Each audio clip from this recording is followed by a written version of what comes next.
بسم اللہ الرحمن الرحیم الحمد للہ رب العالمین والعاقبۃ للمتقین والصلاة والسلام علی سید الانبیاء والمرسلین وعلی آلہ وصحبہ اجمعین اما بعد۔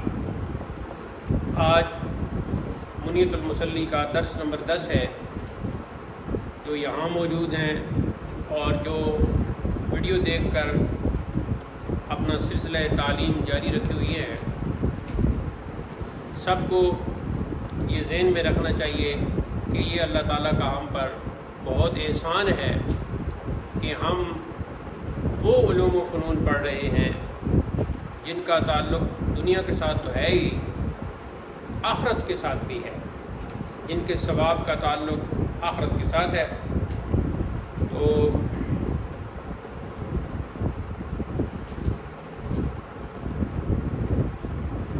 درس منیت المصلی نمبر 10۔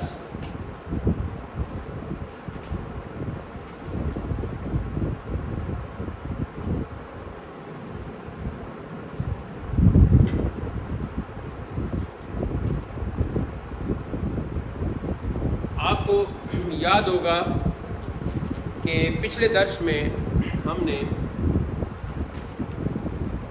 متن کی جو تشریح ہم پڑھ رہے تھے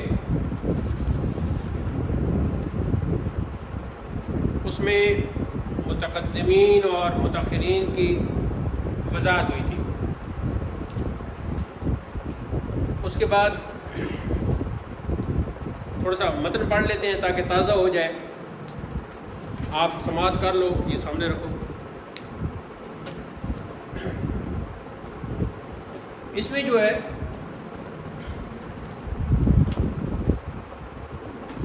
مصنفات اور مختارات کے جو دو الفاظ استعمال ہوئی ہیں، دونوں سے مراد یہاں کتاب ہے اور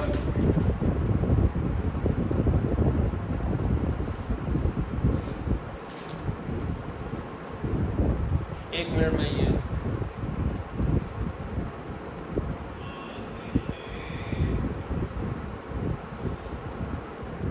تو اس کے بعد جہاں مصنف نے یہ فرمایا تھا کہ میں نے یہ کتابیں سامنے رکھ کے اپنی کتاب منیت المصلی ترتیب دی ہے۔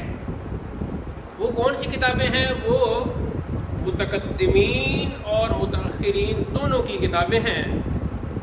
تو سب سے پہلی کتاب جو ہے وہ ہے جی، آج کتابوں کا تعارف ہوگا تو یہاں لکھیں متقدمین اور متاخرین کی بعض کتب، کتاب کی جمع بعض کتب کا تعارف۔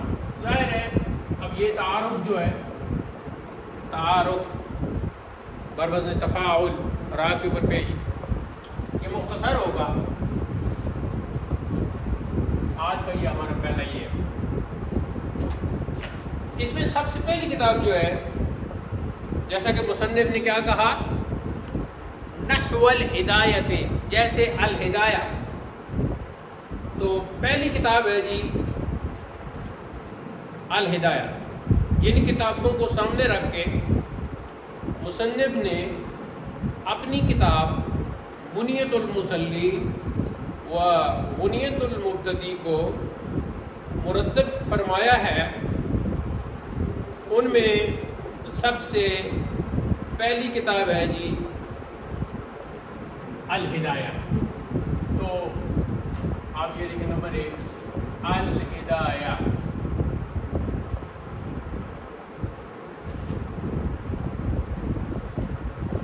مختصر تعارف میں آگے جا کے یہ جو ہم پڑھ رہے ہیں نا، ہم علم فقہ پڑھ رہے ہیں اور ہم مقلد ہیں امام اعظم ابو حنیفہ کے، تو ہم فقہ حنفی کے مطابق جو نماز کے مسائل کی کتاب ہے منیت المصلی وہ پڑھ رہے ہیں۔ تو الہدایہ جو ہے فقہ حنفی کی سب سے بڑی، اگر سب سے بڑی نہیں تو بڑی اور معتبر کتاب ہے۔ تو پہلی بات یہ لکھی، یہاں ایک لکھیں الہدایہ، اور یہاں جو اس کی تعریف کریں گے تو وہ الف با لگا لیں. الف فقہ حنفی کی بڑی اور معتبر کتاب. یہ الف اس الہدایہ کا جیسے ہی نام آئے گا، آپ سے اگر کوئی پوچھے کہ الہدایہ کتاب کیا ہے، کیسی ہے، تو پہلے جو آپ اس کا تعارف کروائیں گے، آپ کہیں گے فقہ حنفی کی بڑی اور معتبر کتاب. ویسے جو آپ کا یہ جو کورس کر رہے ہیں نا آپ، اس میں علم فقہ کی آخری کتاب ہے یہ.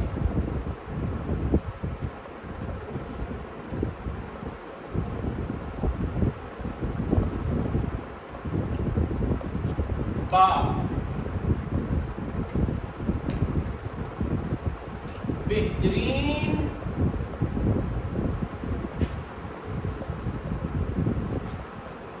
فقہی، اب ظاہر علم فقہ پر ہے تو فقہی ہو گیا، بہترین فقہی متن، یعنی علم فقہ کا بہترین متن، ٹیکسٹ. آپ یوں کہہ لیں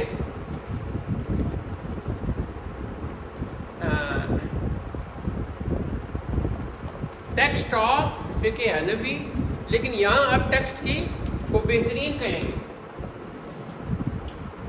ویری امپورٹنٹ ٹیکسٹ آف فقہ حنفی.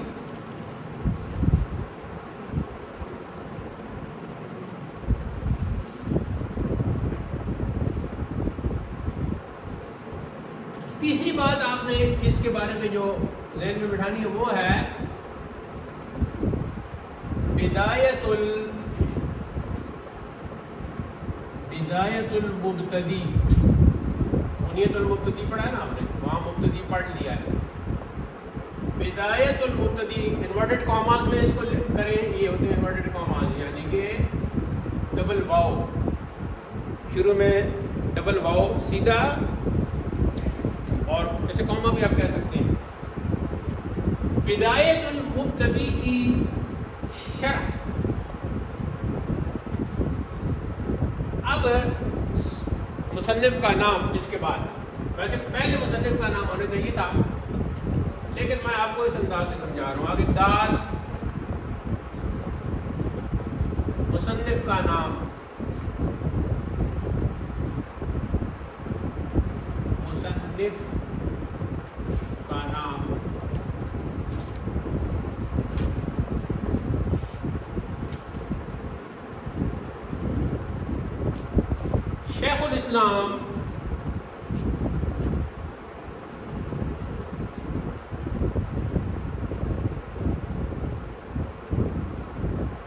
شیخ الاسلام برہان الدین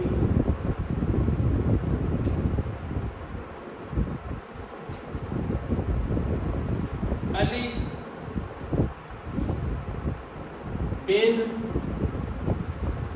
اگر آگے جگہ نہ ہو تو آپ نیچے آ سکتے ہیں، علی بن ابو بکر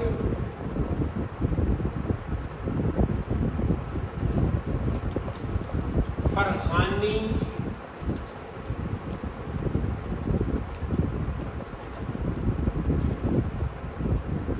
مرغینانی، میم کے اوپر زبر، مرغینانی،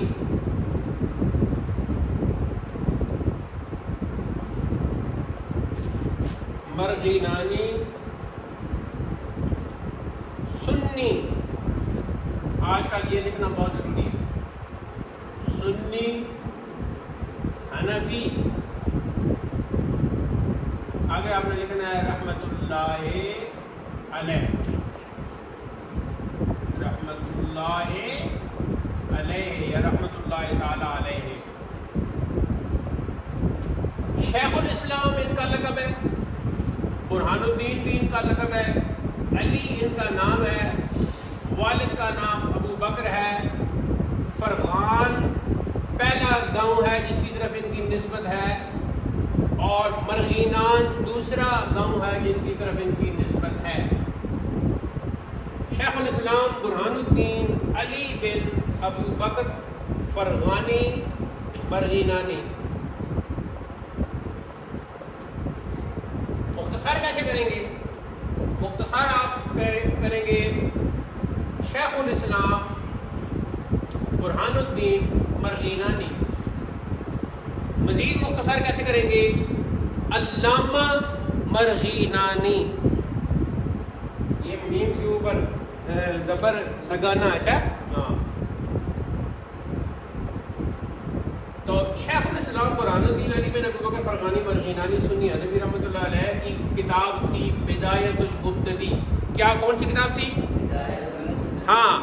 بدایت المبتدی لکھنے کے بعد اس کی شرح اور تشریح کی اور اس کا نام رکھا الہدایہ. اس کا کیا نام رکھا؟ ہاں. ایک اور شرح بھی کی، ایک اور شرح بھی کی، میں آپ کو بتاتا ہوں.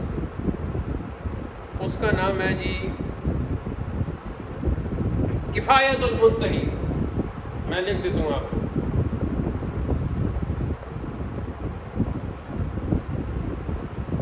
بدایت المبتدی کی شرح یہاں لکھیں. یہ جو لکھا ہے بدایت المبتدی کی شرح، جو کفایت المنتہی، منتہی آخری درجے کے طالب علم کو کہتے ہیں، جو کفایت المنتہی کا خلاصہ ہے. بس جب بریکٹ ہو، جملے کے آخر میں بریکٹ ہو تو ڈیش بریکٹ کے باہر لگاتے ہیں. ویسے جہاں جملہ ختم ہو ڈیش وہاں لگاتے ہیں، لیکن اگر بریکٹ کے اندر ہو جملہ تو پھر ڈیش بریکٹ کے باہر لگاتے ہیں. اب آپ الہدایہ کے بارے میں آپ کو اس وقت 4 باتیں جن کے اندر 5ویں بھی چھپی ہوئی ہے پتہ چلنی ہے. الہدایہ جو ہے فقہ حنفی کی بڑی اور معتبر کتاب ہے. یہ ایک متن کا درجہ رکھتی ہے، یعنی ایک ٹیکسٹ بک ہے یہ. اس کے بعد آپ کو یہ پتہ چلا ہے کہ دراصل یہ بدایت المبتدی کی شرح ہے. لیکن ساتھ ہی آپ کو ایک اور بات پتہ چلی کہ بدایت المبتدی دراصل کفایت المنتہی کا خلاصہ ہے. ہاں. بدایت المبتدی کا کیا معنی ہے؟ مبتدی کی ابتدا. بدایت کا مطلب ہوتا ہے ابتدا، یعنی پہلے درجے کے طالب علم کی ابتدا. اور کفایت المنتہی کا معنی ہے منتہی کو کافی ہونے والی، منتہی کے لیے کافی. منتہی کہتے ہیں آخری درجے کے طالب علم کو، جو بالکل لاسٹ ایئر میں ہوتا ہے. فائنل اسٹوڈنٹ، فائنل ایئر میں جو اسٹوڈنٹ ہوتا ہے اسے کہتے ہیں منتہی. اسٹوڈنٹ آف فائنل ایئر، یعنی فائنل ایئر کا جو اسٹوڈنٹ ہے اسے کہتے ہیں منتہی. ذرا بولو یہ مبتدی، منتہی. ہاں اس سے ملے جلے الفاظ. مبتدی تو آپ نے پہلے سنا ہوا ہے، ہم سب ہیں امام صاحب کے مقتدی.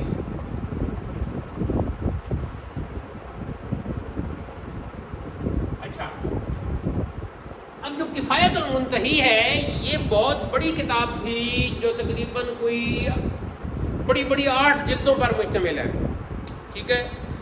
تو پھر انہوں نے فرمایا کہ جب میں نے بدایت المبتدی لکھی تو یہ تو ایک ٹیکسٹ تھا، ایک متن تھا. تو متن تو ہوتا ہے چھوٹا سا، مثلا 100 صفحے کا یا 200 صفحے کا.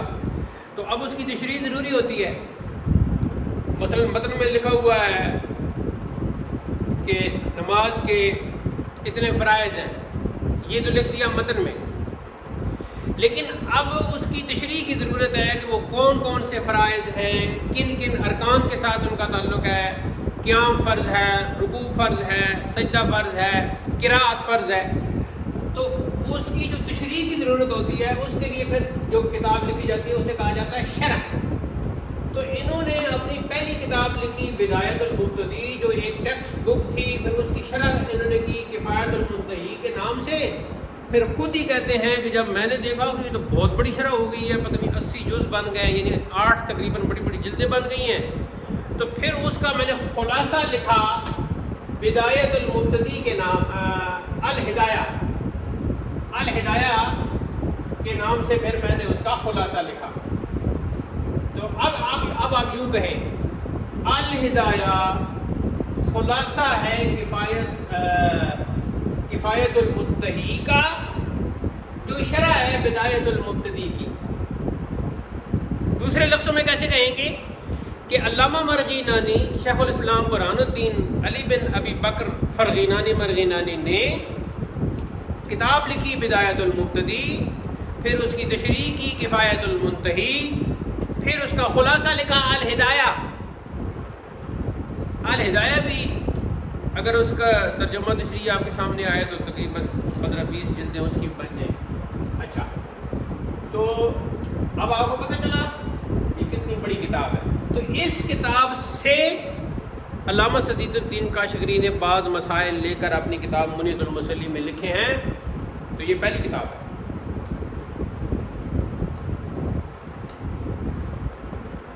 یہ ایک افغانستان میں دریا ہے، اسے زیادہ تر میرے خیال میں جیحون نام ہے یا نہر کہتے ہیں، عربی میں دریا کو نہر کہتے ہیں.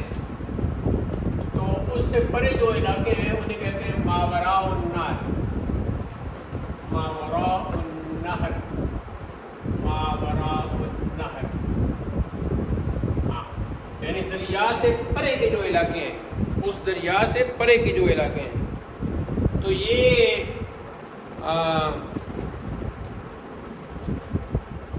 فرغانہ مرغینان جو ہے، فرغانہ جو ہے نا، فرغانہ وہ ایک آپ صوبہ سمجھ لیں. فرغانہ ایک صوبہ تھا جس کے اندر مرغینان آتا ہے. تو ادھر کا علاقہ جو ہے نا، کچھ چین، آج کل جو چین کے پاس ہے، آپ کو پتہ ہونا چاہیے کہ چین اور افغانستان کی سرحد آپس میں ملتی ہے نا. تو کچھ علاقہ جو ہے وہ چین میں ہے اور کچھ علاقہ افغانستان میں ہے، جو پرانی اسٹیٹ تھی فرغانہ.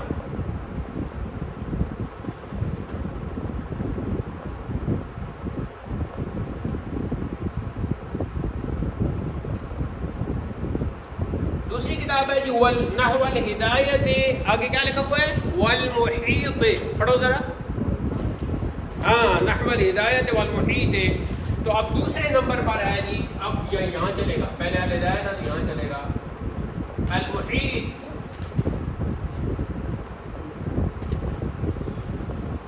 المحیط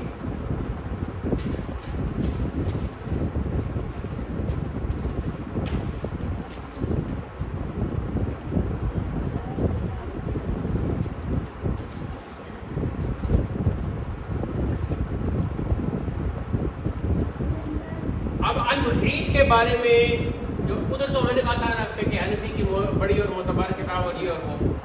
اب المحیط کے تعارف میں سب سے پہلے لکھیں گے مصنف کا نام. والے کیا ہے بھائی، کیا باتیں کر رہے ہیں؟ باتیں کرنی ہے تو اٹھ جاؤ، یہاں سے چلے جاؤ. میں پڑھا رہا ہوں، تم باتیں کر رہے ہو. جانا تو چلے جاؤ، اٹھو. المحیط میں پہلا مصنف کا آپ نے نام لکھنا ہے جی. ان کا نام بھی ہے برہان الدین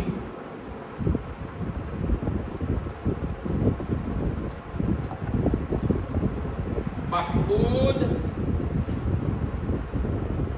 بن کا مطلب کیا ہوتا ہے؟ یعنی ولد، یعنی بیٹا. بن تاج الدین احمد. ایک دو دفعہ آپ پڑھیں گے تو آپ کو آگے جا کے نام یاد ہو جائے گے، کوئی مسئلہ نہیں. تاج الدین احمد کرمانی. کرمان بھی جو ہے نا اسی علاقے میں ہے، اور میرے خیال میں کرمان یا تو پورا اس وقت ایران میں آ گیا ہے یا اس کا کچھ حصہ افغانستان میں ہے کرمان. تو یہ ہے جی کرمانی. آگے دعائیہ جملہ لکھے جی رحمت اللہ علیہ.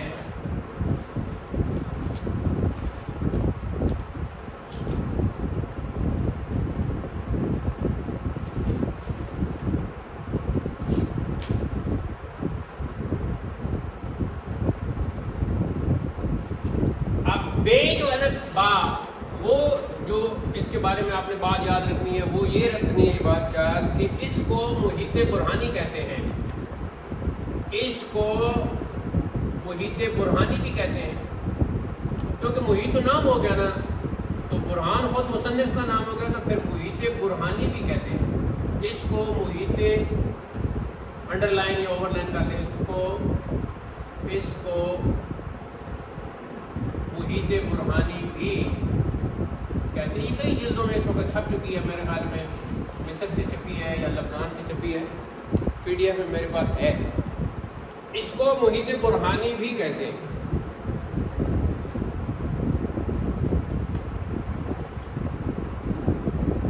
اچھا، یہ کئی جلدوں پر مشتمل ہے۔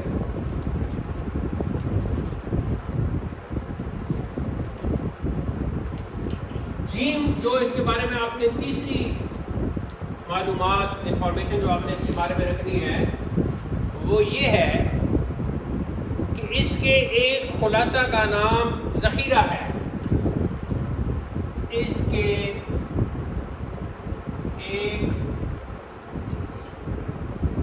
خلاصہ کا نام ذخیرہ ہے، زال کے ساتھ۔ دیکھو ذخیرہ کوئی چیز بھی جمع ہو تو اس کو ذخیرہ کہتے ہیں نا۔ میں نے اپنے پاس لکڑیوں کا ذخیرہ کر لیا ہے۔ سردیاں آ رہی ہیں تو پھر کام چلاؤ۔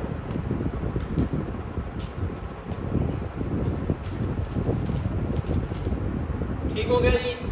تو المحیط کے بارے میں پہلی بات ہم نے یہ پڑھی ہے کہ اس کے جو مصنف ہیں وہ ہیں برہان الدین محمود بن تاج الدین احمد کرمانی رحمۃ اللہ علیہ۔ المحیط کو محیط برہانی بھی کہتے ہیں، ظاہر ہے ان کے نام کی وجہ سے۔ اور تیسری بات اس کے بارے میں ہم نے یہ پڑھی ہے کہ اس کے ایک خلاصہ کا نام ذخیرہ ہے۔ تیسری کتاب کی طرف آگے بڑھتے ہیں۔ نحو الہدایت والمحیط وشرح الاسبیجابی۔ بولو، اچھا اب دیکھو عبارت میں تو زیر پڑھیں گے نا، ویسے کیا کہیں گے؟ شرح الاسبیجابی۔ بولو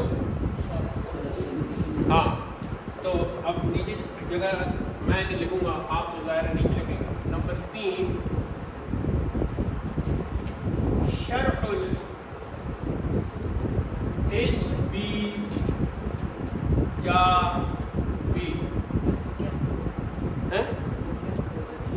ذخیرہ،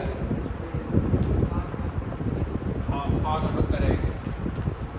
اچھا یہ وہ چیز ہوتی ہے جو کامن سینس میں آ جاتی ہے نا، ہاں نقطے لگانے چاہیے، لکھنے چاہیے، لیکن اگر رہ جائے تو یہ کامن سینس میں ہے کہ یہاں باقی یہ نقطہ ہے۔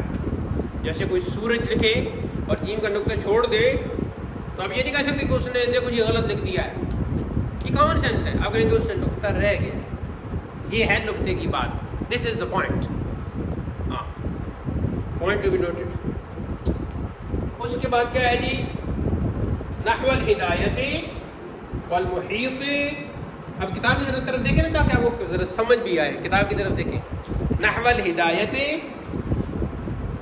والمحیط وشرح الاسبیجابی، تو تیسرے نمبر پر ہے جی شرح الاسبیجابی۔ دیکھو ایک کتاب کے تعارف پر میں ایک نہیں دو تین گھنٹے لگا سکتا ہوں اور آپ کو بتا سکتا ہوں کہ یہ کتاب کہاں سے چھپی ہے، حتیٰ کہ یہ بھی میں آپ کو بتا سکتا ہوں کہ ہاتھ سے لکھی اس کے نسخے کون کون سی لائبریری میں پڑھے ہیں، اتنی میری معلومات ہے۔ لیکن یہ جو معلومات ہیں یہ بعد کی ہیں، یہ آپ نے خود حاصل کرنی ہے، ٹھیک ہے؟ ہاں کہیں آپ کو شک پڑ جاتا ہے کسی کتاب کی کسی بات پہ تو پھر اس کی جتنے نسخے ہیں، جتنی اس کی شرح ہیں، جتنے اس کے حوالے سے خلاصے لکھے گئے ہیں وہ آپ خود تلاش کر سکیں گے۔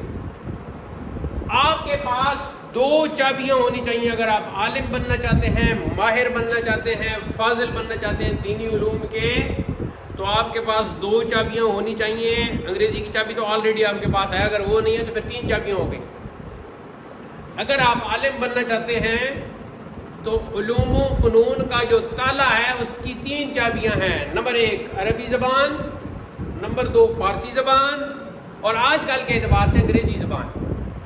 اس وقت انگریزی زبان میں بھی بہت ساری اسلامی کتابوں کے ترجمے ہو چکے ہیں، اور بعض ایسی کتابیں ہیں کہ جن پر خود انگریزوں نے شروع میں لکھا ہے، مقدمے لکھے ہیں، تو وہ پہلی دفعہ وہ چیز وہاں آپ کو ملے گی۔ اس لیے یہ یوں کہہ لیں کہ اگر آپ عالم بننا چاہتے ہیں، فاضل بننا چاہتے ہیں، بہت پڑھے لکھے بننا چاہتے ہیں، تو آپ کے پاس 3 چابیاں ہونی چاہیے. پہلی بڑی چابی پرانے سائنس کی عربی، دوسری چابی فارسی، تیسری چابی ہے انگریزی. یہ 3 زبانیں اگر آپ کو نہیں آئیں گی، اور خاص کر عربی فارسی، آپ عالم نہیں بن سکتے. جتنی مرضی یہاں کتابیں پڑھ لیں اور ادھر سے آپ امتحان بھی آگے پیچھے کوئی نقل لگا کے کوئی پوچھ کے کوئی اٹکل پچو سے جواب لے کے 100 میں سے 33 نمبر لے کے پاس ہو جائیں تو شاید ہو جائیں گے، عالم نہیں بنیں گے. اس لیے ان 3 زبانوں پر اپنا مکمل فوکس رکھو. اور یاد رکھو کوئی بھی زبان ہے، وہ آج عبداللہ نہیں آیا، میں نے اس کو ادھر میرے پاس آتا تھا تو کچھ چیزیں میں نے اس کو پڑھائی تھی. اس میں زبان کے اعتبار سے 4 مرحلے ہیں زبان کے. اگر آپ سیکھنا چاہتے ہو نا عربی، یا سیکھنا چاہتے ہو فارسی، یا سیکھنا چاہتے ہو انگریزی کی کتاب جو یہاں ابتدائی میں نے کتاب لگائی ہوئی ہے وہ ہے عتیق پریکٹیکل انگلش ٹیچر. یہ آپ کے پاس ہونی چاہیے. میرے پاس کچھ نسخے پرانے پڑے ہیں جو 50 روپے میں آپ کو مل جائیں گے، وگرنہ یہ کتاب 50 روپے میں آج کل نہیں ملتی، 400-500 کی ملتی ہے. تو دیکھو عربی، فارسی، انگریزی، تینوں میں سے جو زبان بھی آپ نے سیکھنی ہے 4 مرحلے ہوں گے. الف سننا، با کیا ہے سمجھنا، جیم کیا ہے لکھنا، اور دال کیا ہے بولنا. یہ 4 مرحلے ہر زبان کے ساتھ آپ کے ہوں گے تو وہ آپ کو زبان آئے گی. سننا، اور سننے کے ساتھ جڑا ہوا ہے سمجھنا. یہ نہیں کہ اگر تو کہہ رہے ہیں کہ میں تو آپ سن تو رہے ہو لیکن آپ کو سمجھ نہیں آ رہا، تو یہ کٹ گیا نا، با کٹ گیا نا. اس کے بعد لکھنا، یہ نہیں کہ صرف سنتے ہی رہو بس. نحو الہدایت والمحیط وشرح الاسم ایجابی، یہ صرف سنتے رہو، لکھنا بھی ایسا آسان. 4تھے نمبر پر ہے یہ نہیں کہ یہاں سنا بھی لکھا بھی اور گھر جا کے فارغ، بولنا بھی ہے. هل انت عطشان، کیا معنی اس کا؟ کیا تم پیاسے ہو؟ نہیں، ٹھیک ہے. هل انت جوعان، کیا تم بھوکے ہو؟ ہاں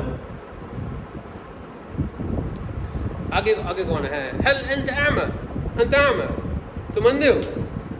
تو اس کے جواب میں کیا کہو گے؟ لا، بولو لا. اب تم نے بھی لا صرف جواب دینا تھا، ٹھیک ہے نا. بولنے میں ہم پوری جملے نہیں بولتے، بولنے میں کیوں نہیں چھوٹی جملے بولتے ہیں، ٹھیک ہے. اب دیکھو are you ready to learn your lesson, تو اتنا بڑا جملہ تھا، جواب میں کیا کہیں گے؟ نو. چھوٹا سا بات ہے، اس کا جواب ہوگا. ہاں، تو یہ 4 چیزیں یاد رکھو.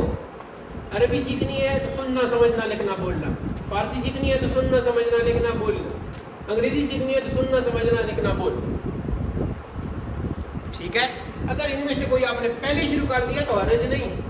مثال کے طور پر آپ نے کوئی بھی زبان سیکھنا شروع کی تو سب سے پہلے آپ نے وہ لکھنا شروع کر دیا تو کوئی بات نہیں، یہ باقی 3 آپ نے پورے کرنے ہیں. ٹھیک ہے جی. شرح الاسم ایجابی تیسرے نمبر پر ہے.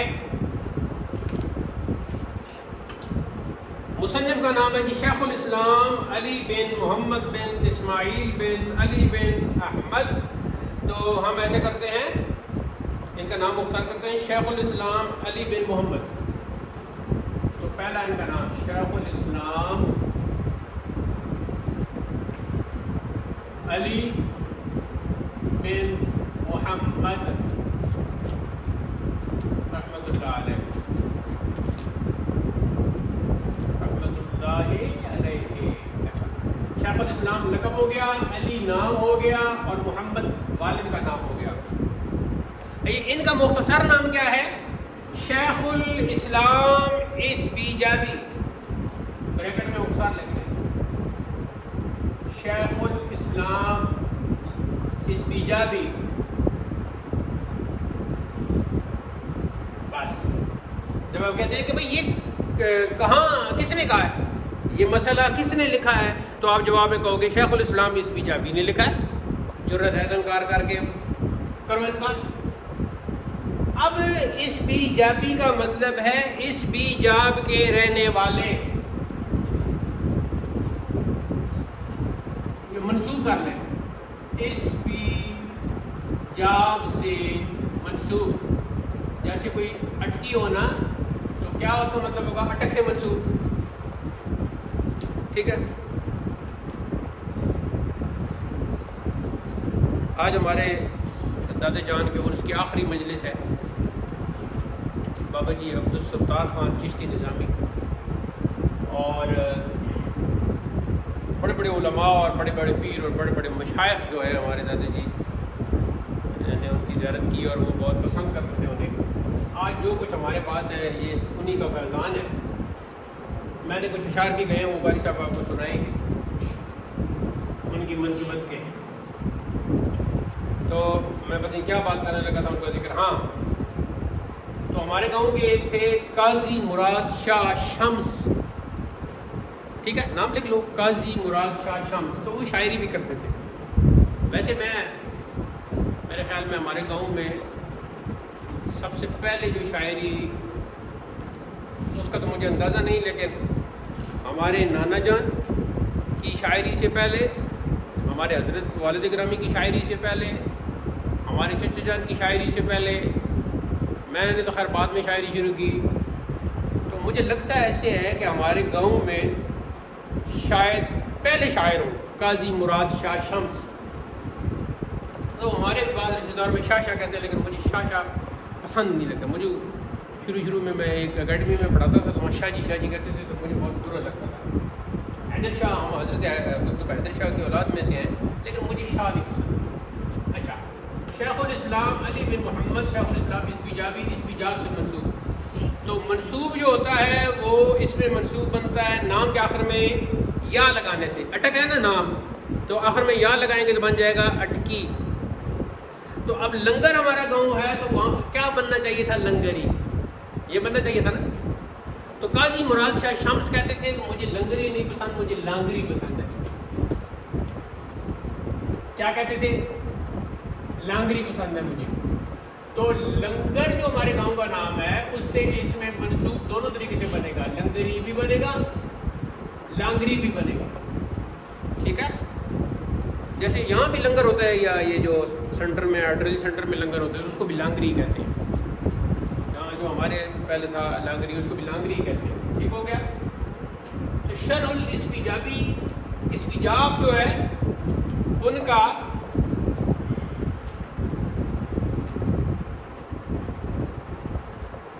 اس کا میں آپ کو مختصر بتا دیتا ہوں، وقت بھی کم ہے۔ یہ جو ہے اس بیجاب ترکی میں آتا ہے۔ اب مجھے جدید نہیں پتا، لیکن پرانا یہ ترکی کا جغرافیہ کے اعتبار سے ترکی، مزید میں آپ کو بتاؤں گا اگلی کلاس میں آپ کو بتا دوں گا، ٹھیک ہے جی۔ تو ظاہر ہے ہو سکتا ہے یہ بنیادی طور پر ترکی بھی ہوں، علامہ اس بیجابی ترکی ہوں، ترکی بولتے ہوں۔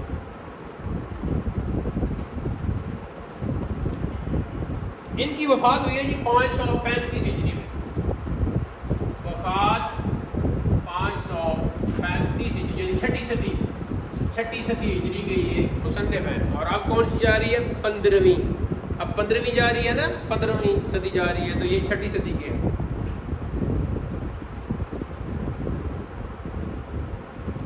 کہتے ہیں کہ ان کے زمانے میں، ان کے دور میں، ان کے زمانے میں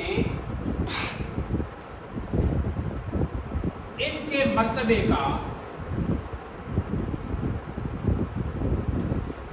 کوئی عالم نہیں تھا۔ تو آپ سمجھ لیں کہ اپنے زمانے میں سب سے بڑے عالم تھے یہ۔ ان کے زمانے میں ان کے مرتبے کا کوئی عالم نہیں تھا۔ ان کی اور کتابیں بھی ہیں۔